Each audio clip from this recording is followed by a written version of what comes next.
Hi, I'm David Haynes. I'm the opinions editor at the Milwaukee Journal Sentinel. And the editorial board and reporters and editors at the Journal Sentinel are joined today by three members of the Wisconsin Assembly, the Speaker-elect Robin Voss and Representative Suder and Representative Nygren. Gentlemen, welcome. Thank you very much. Thanks for being with us.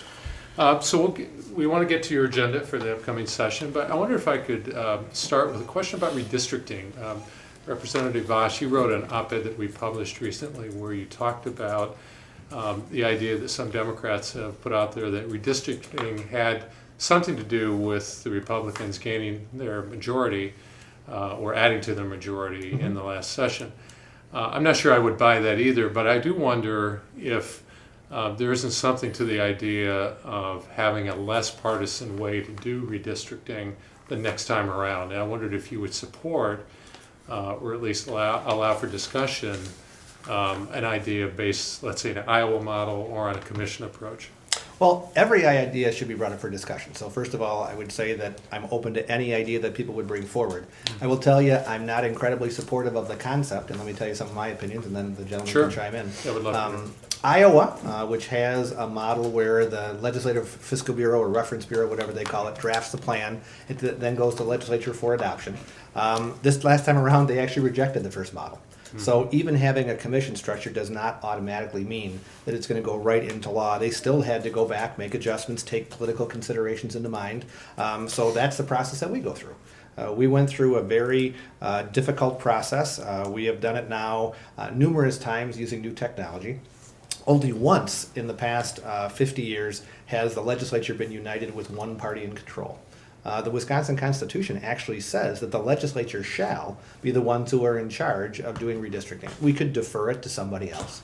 But as somebody who really believes that elected officials should be making more decisions, not fewer, we are going to do a lot of things in our agenda to try to encourage elected officials to step up and make decisions where before we would push them off to the bureaucracy or say some unelected faceless bureaucrat would make the decision for us. So I guess I would be very skeptical of going to that model when in reality I want to go the other direction, which is to have elected officials make decisions, stand up for what they believe in, and then ultimately the voters will decide. So, but there is some evidence that Republicans at least gained some advantage during the last session. Last go around at redistricting. If you look at the Senate districts in your own area, and Racine and Kenosha counties, a district that once was essentially a 50-50 district is now a pretty solidly Republican district.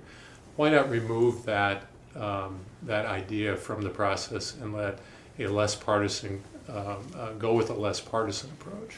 Are you saying that didn't happen? Well, I would say in my own area is a good example. If you take the way that the districts were drawn previously, you had Kenosha, the city, and the county, with a portion of Racine County, Racine, the city, and then most of Racine County in two different districts. I would make the case, having my hometown be Burlington, and I live in Rochester, that the city of Kenosha and the city of Racine have a whole lot more in common, because one of our main goals is always communities of interest. They both have a bus system. They both have a much more diverse population. They both have the opportunity for a school district that has different needs than one in the western end of the county. So I think in many ways you could make a case that as far as communities of interest, which has always been one of our very predominant areas, that you would have one that had more similarities and one that was more urban that had similarities. You think in the past that those urban areas outvoted the western area? Many times, but not always. Okay.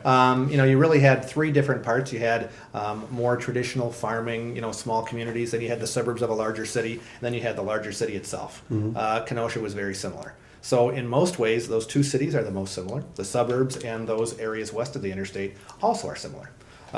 Also, another factor that really wasn't taken into account is if you look at increasing minority participation. There is a higher percentage of minorities in that district in the Racine-Kenosha area, giving a greater preponderance to elect somebody who would be a minority than you had before, where you basically had a dominant white population in each of those two counties. So I think there's a lot of factors that go into that decision that might not necessarily have been taken into account if it was just a bureaucrat sitting with a computer trying to make those choices. What if that bureaucrat was trying to make districts more 50-50? You look at the gridlock in Washington, you look at how the polarization of the two parties, what if it was 50-50? I've actually thought about that. There's a book, I can't remember the exact title, but I think it's called Bowling Alone, where it makes the case that the entire world is changing. People who live in cities have a greater tendency to think like each other. People who live in suburbs, it's the same, and people who live in small towns. So I think we're doing that to ourselves over the course of time demographically, and it shouldn't be the political system that tries to figure out how to split people up from communities of interest to make some sort of an artificial 50-50 district. It should be the criteria that we use. Maximize, or first of all, one person, one vote, so you have the greatest preponderance of equal representation that you can, maximizing minority participation, communities of interest, and lastly, trying to make sure that you have something that reflects what the legislature cares about. I mean, we didn't really take that into consideration. We had legislators paired together. We had a Republican who voted no because she was paired with a Democrat. So that's why at the end, people make their choices.